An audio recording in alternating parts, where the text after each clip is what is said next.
and welcome. My name is Leon Lavatsa, working with Kenya HMIS2 project.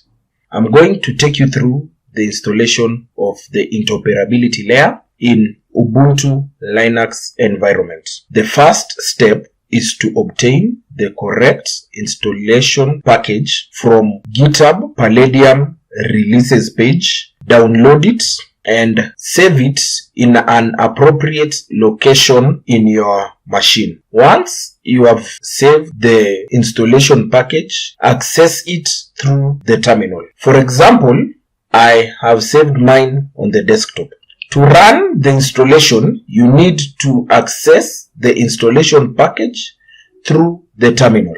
To open or access the terminal, press Ctrl, Alt and letter T key simultaneously on your keyboard. The terminal opens. Now you need to navigate to the installation package which you saved in your machine. To do this, type CD followed by the file path of the installation package. For example, I saved my installation package on the desktop. Therefore, I'm going to write the file path of the installation package which is on the desktop. Press enter. Once you press enter, you will notice that the $sign has moved to the very front of the file path. This shows you that you have successfully accessed the installation package. Once inside the installation package, you need to make sure that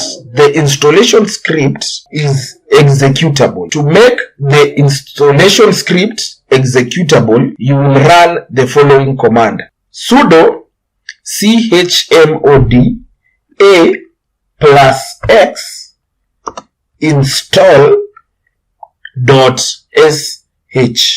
Once you've typed in that, press enter, sudo, then insert a full stop followed by a slash and type install.sh.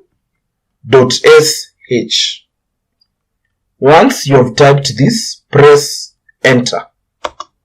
The script will start running.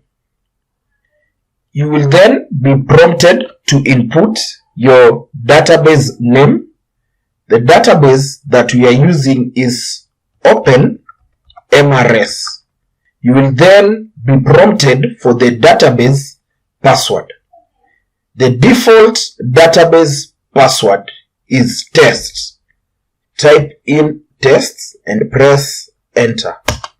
Once the installation has finished and you have been redirected back to the prompt, navigate to the Mozilla Firefox web browser and on the address bar type in localhost /5000 to access the interoperability layer. If you get a web page as shown, this confirms that the interoperability layer has been successfully installed. Thank you.